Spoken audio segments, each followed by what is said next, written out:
আসসালামু আলাইকুম। ঈদ মোবারক সবাইকে। ঈদের পরের দিন আজ। আর আজকে আমি যাচ্ছি সাজেক ভ্যালি, বান্দরবান খাগড়াছড়ি সাজেক ভ্যালি ইনশাআল্লাহ। আশা করি সবাই দোয়া করবেন। সকালবেলা সর্বপ্রথম উঠে ফ্রেশ হয়ে বাইকটাকে বের করলাম। যদিও মোছা আছে, তারপরেও একটু না করলেই নাই। খুব এক্সাইটেড তো, যেহেতু স্বপ্নের জায়গা, শখের জায়গা, শান্তি এবং সুখের জায়গা, যেটা একমাত্র ছেলেরা এবং পাহাড়প্রেমী যারা ট্যুর দেয় তারাই বুঝবে। মানে আপনি যখন ট্যুরের উদ্দেশ্যে বের হবেন বা ওরকম একটা পরিকল্পনা করবেন, প্ল্যান করবেন, তখন যে আপনি কী একটা এক্সাইটমেন্ট ফিল করবেন সেটা শুধু আপনিই জানেন। তো আমি প্রচুর এক্সাইট, মানে এত পরিমাণে বলার বাইরে যেটা। তো অনেক খুশি, আলহামদুলিল্লাহ, বলার প্রতি শুক্রিয়া। বাইকটা একটু খোসা মাজা করলাম, করে তারপরে ভাবতেছি যে স্মুথলি রাইডের জন্য ব্যাগের বাঁধনটা শক্ত হওয়া চাই।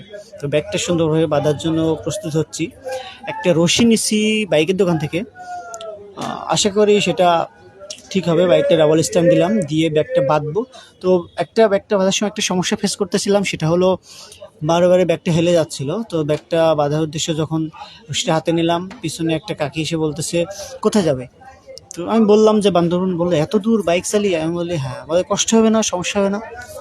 বলে, এই সমস্যা বলতে এটা কেমনে বোঝাবো, বোঝানোর সাধ্য নাই।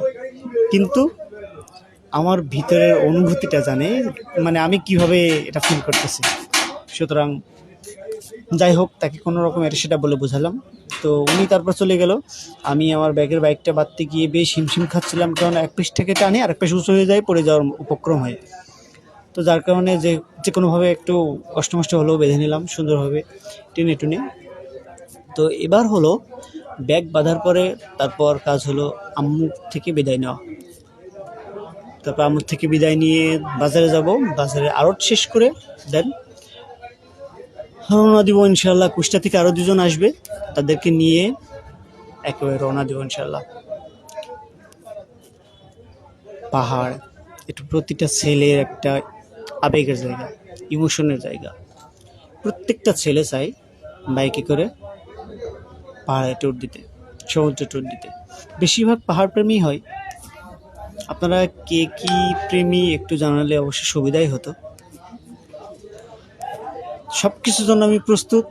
আশা করি সকলে দোয়া করবেন, সুস্থ হবে, সুন্দরভাবে যেন ফেরত আসতে পারি এবং স্মুথলি রাইড করে যেতে পারি কোনো সমস্যা ছাড়াই। যেহেতু ওই রোডে একটু ডাকাতের ভয় আছে, সেহেতু সবাই একটু দোয়া করবেন ইনশাল্লাহ। ফি আমানিল্লাহ। আসসালামু আলাইকুম।